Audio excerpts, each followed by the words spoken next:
Shalom, shalom, bien-aimés. Donc, nous continuons avec nos séries d'émissions sur les enseignements. Et aujourd'hui, nous allons faire des enseignements sur la famille. Je ne prie pas pour mes parents. Est-ce que je commets un péché? Alors, bien-aimés, la réponse est vraiment très claire.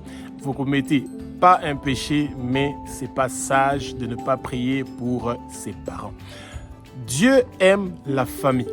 Quand vous dites que vous êtes chrétien, que vous avez reçu Jésus de Nazareth comme Seigneur, Sauveur et Maître de votre vie, ça veut dire que nous devenons une famille. Nous devenons un avec Dieu et Jésus de Nazareth et le Saint-Esprit. Et ça veut dire que les bonnes choses que Dieu a prévues pour notre famille, nous, comme nous connaissons cette révélation-là, nous devons commencer déjà à saisir cette unité-là et que cette unité-là, que ce flot continue dans nos familles. Nous voulons que cet amour que Dieu nous donne, nous qui avons reçu Jésus, que cet amour continue et que ça part jusqu'à nos parents. Et c'est pour ça que nous demandons au Saint-Esprit de prendre le contrôle de ma bouche pour que ce que je veux dire, que ce ne soit pas des paroles qui viennent de moi, mais ce sont des paroles qui sont inspirées par le Saint-Esprit pour que nous puissions tous bénéficier de ces belles enseignements qui vont amener la paix et le repos dans notre vie. Que les écailles tombent et que nos yeux puissent s'ouvrir.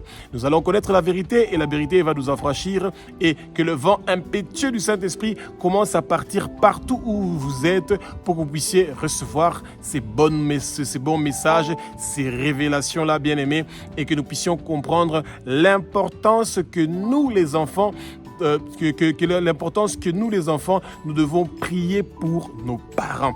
Et surtout quand nous avons des parents qui sont non-croyants, qui sont des païens, là, nous devons nous sentir comme des guerriers de la prière. Et nous devons nous battre pour nos parents de la même chose que nos parents se sont battus pour nous, pour que nous puissions grandir, boire, manger, étudier. Avec le même amour, nous devons aussi prendre le temps de préparer les choses dans le physique, dans la prière. Bien aimé, beaucoup de choses qui se passent dans le spirituel, dans le physique, ça commence d'abord dans le spirituel. Ça veut dire qu'on combat vos parents dans le spirituel et après, ça se reproduit en physique. Il ne faut pas attendre jusqu'à ce que vos parents sont malades. Ils ont des problèmes, ils ont des difficultés et c'est après que vous commencez à prier.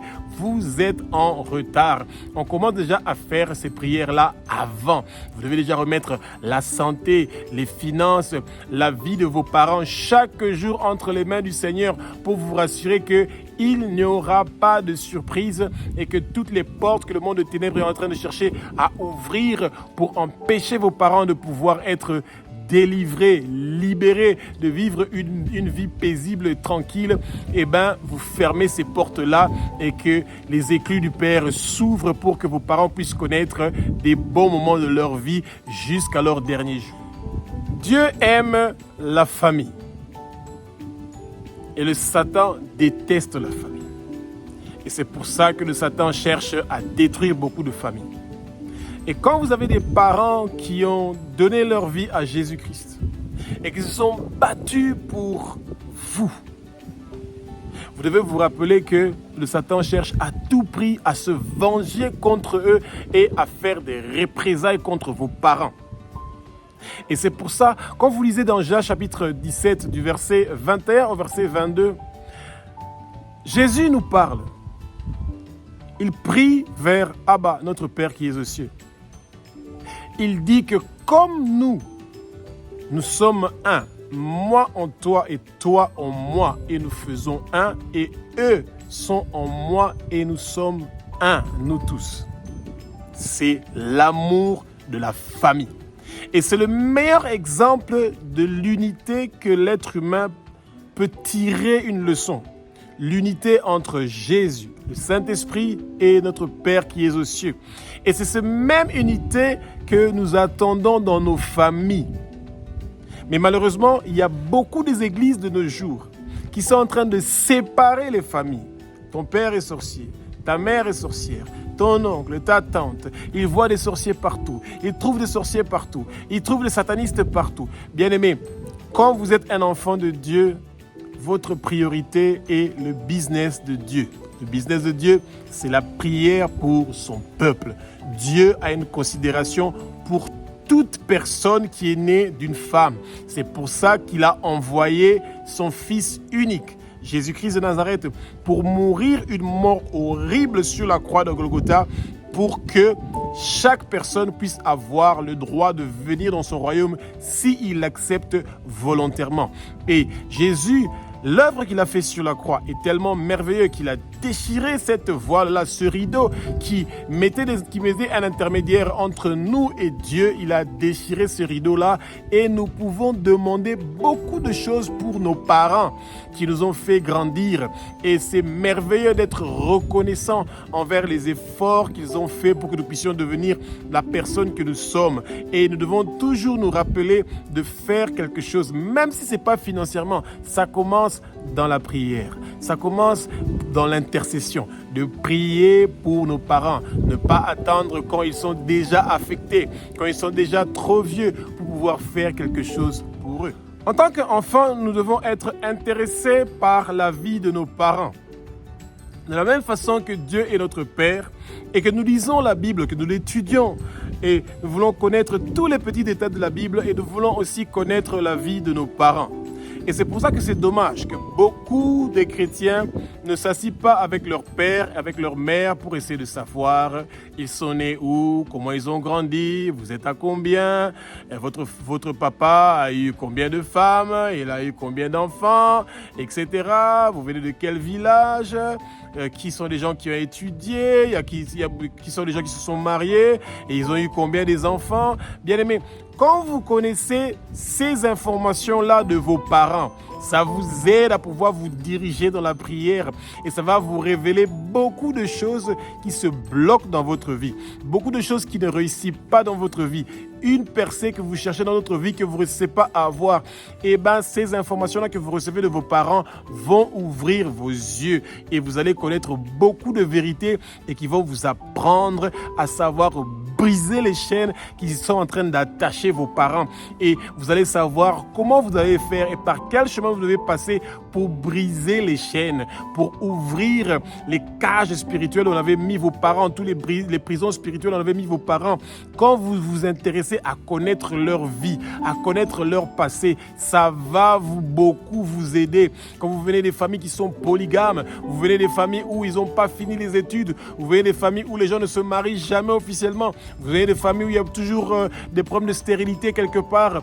Quand vous ne vous approchez pas de vos parents, vous n'allez pas connaître ces choses-là. De nos jours, les gens sont plus intéressés par leur téléphone au lieu de s'approcher des personnes qui sont âgées de nos familles, de connaître vos origines, de connaître ce qui s'est passé dans votre famille dans le passé. Ça va vous aider dans la prière. Ça va vous aider à trouver une direction de la façon que vous allez utiliser pour pouvoir réussir à prier et à réussir dans ce que vous êtes en train de faire. Bien aimé, ce n'est pas facile du tout de pouvoir partir vers le Seigneur et chercher à briser des choses qui sont passées dans le passé de votre famille sans connaître quels étaient ces soucis-là. Cherchez à bien connaître votre famille, vos origines, les grands événements qui se sont passés. S'il y a eu des meurtres, des avortements, des morts, c'est important de connaître ces choses-là sur le passé de vos parents. Pour beaucoup des enfants, on grandit, on a fini les études secondaires, ceux qui ont la grâce terminent les études universitaires, on rencontre une femme, on se marie, on a un travail, on a des enfants et la vie commence et on pense que c'est fini avec nos parents. De temps en temps, 1 ou 2 fois là, on part pour les visiter et nous avons notre vie et ils ont leur vie. Bien-aimés, ça ne fonctionne pas comme ça. Quand vous êtes enfant de Dieu, vous vous sentez automatiquement responsable. Vous vous préparez à être le futur berger de la famille. Ça veut dire que si vous avez eu la grâce de rencontrer Jésus Nazareth comme Seigneur Sauveur et Maître de votre vie, eh ben, vous devez veiller à vos parents, sur vos parents, vous devez veiller sur vos enfants. Vous avez une grande responsabilité et vous avez une responsabilité formidable qui est une responsabilité spirituelle. Vous devenez un guerrier de la prière. Pourquoi? Parce que vous devez intercéder en avance. La prière pour nos parents est une prière que nous faisons en avance. Nous attendons pas quand il y a des problèmes qui viennent et c'est là qu'on commence à prier. Oh Père, il y a ma maman ou mon papa qui est malade, etc. Vous êtes en retard. Vous priez en avance de la même façon que vous priez chaque jour pour vos enfants, de la même façon vous priez pour vos parents. Et surtout quand c'est des parents qui ne sont pas convertis, qui sont des non-croyants, qui sont des païens, eh bien vous devez être un guerrier de la prière. Parce que si vous réussissez à gagner vos parents à Jésus-Christ de Nazareth, bien-aimé, vous avez fait un travail merveilleux. Pourquoi? Parce que vous avez des guerriers de la prière qui vont vous assister dans la prière. Ils vont devenir vos premiers intercesseurs. Pourquoi? Parce qu'il y a déjà cet amour familial qui est déjà ce lien inséparable entre vous et vos parents. Peu importe ce que les gens sont en train de dire sur vos parents, peu importe ce que les gens sont en train des connotations qu'on est en train de donner à vos parents, vous ne devez pas être occupé avec ça. Rappelez-vous de l'amour que le Père veut que nous ayons les uns pour les autres. Chaque fois que vous avez un temps, de temps en temps, il faut lire 1 Corinthiens chapitre 13. Assimilez ça. Et c'est dommage qu'il y ait certaines versions de Bible qui parlent de charité au lieu de parler de l'amour. On parle de l'amour. Nous devons avoir l'amour envers nos parents. Quand nous pensons que nous avons déjà quitté la maison parentale et que nous sommes mariés, nous avons nos enfants, nous sommes très occupés avec nos enfants, eh bien, le moment commence où nous devons penser à nos parents, non seulement financièrement, mais plus spirituellement dans la prière et d'intercéder pour qu'ils aient une bonne santé, qu'ils aient une bonne vie, qu'ils aient une longévité, qu'ils soient là pour tous les sacrifices, la sueur, les pleurs, les insomnies qu'ils ont eu pour nous. Nous devons nous rappeler de ça et nous devons faire ça chaque jour et le plus souvent possible que nous pouvons pour que le Seigneur puisse être là. Il veut que notre voix commence à dire des bonnes paroles sur nos parents et non des paroles de malédiction pour que nous puissions recevoir des bénédictions. Bien-aimés, invitons le Saint-Esprit dans notre vie. Que le Saint-Esprit vienne pour nous donner la sagesse de comprendre l'importance de prier pour nos parents.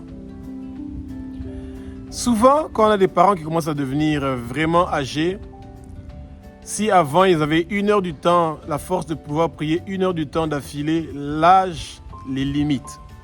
Ils ont une dizaine de minutes, ils ont une quinzaine de minutes, le temps devient raccourci. Et c'est pour ça que c'est bien que le peuple de Dieu puisse s'investir à devenir des guerriers de prière. Et que ce que nos parents faisaient pour nous, que nous les enfants, nous puissions prendre le relais. Et le plus tôt et le mieux. Une fois que nous devenons adultes, nous devons être conscients de la responsabilité spirituelle que nous avons envers nos parents. Et ça ne s'arrête pas seulement vers nos parents biologiques, ça continue jusqu'à des papas ou des mamans qui sont âgés, des diacres que nous rencontrons dans nos églises. Nous devons les considérer comme nos propres parents. Et c'est comme ça que nous recevons des bénédictions de la part du Seigneur. Quand nous ne faisons pas une distinction, nous ne faisons pas une différence entre mes parents biologiques et mes parents ceci, etc. du tout. Et quand vous devenez un guerrier de prière, bien aimé, vous n'avez aucune idée de ce qui se passe dans le quartier où vous habitez. Il y a un feu qui s'allume. Il y a le réveil, le salut qui est en train de venir dans la région où vous êtes, dans le quartier où vous êtes. Et que les gens sont touchés par la lumière de ce feu du Saint-Esprit qui est en train de brûler en vous. Et quand vous priez et que vous dites « Père, occupe-toi de tous les gens qui sont malades, que toute maladie que le monde de ténèbres a prévue contre les membres de nos familles, contre mes parents, contre les gens qui ont l'âge comme celui de mes parents, tout cela ne va pas réussir et prospérer. Nous interrompons ces choses-là. Nous détruisons ces maladies-là. Toutes ces maladies-là sont détruites au nom de Jésus. Bien-aimé, Dieu connaît votre voix. Il entend votre prière. Et quand vous demandez ces choses-là pour vos parents, Dieu est prêt à faire la différence pour vous. Espérons que vous avez appris quelque chose et que c'est important pour vous et pour Dieu aussi que vous soyez un guerrier de prière qui est en train d'intercéder pour nos parents. Et la parole nous dit que celui qui s'occupe pas des siens est maudit. Ne cherchez pas à tomber dans la malédiction de ne pas vouloir vous occuper de vos parents. Et même si on ne peut pas s'occuper de nos parents financièrement, nous pouvons nous occuper d'eux dans la prière. Et c'est ça que Dieu attend de nous. Que nous soyons des enfants qui sont merveilleux, qui sont obéissants, qui ont la compassion, qui ont l'amour envers ces gens qui nous ont fait grandir, qui nous ont mis au monde, qui ont donné leurs moyens et leur temps à notre disposition pour que nous puissions avoir la paix, le repos et la réussite dans notre vie. Espérons que nous avons appris quelque chose.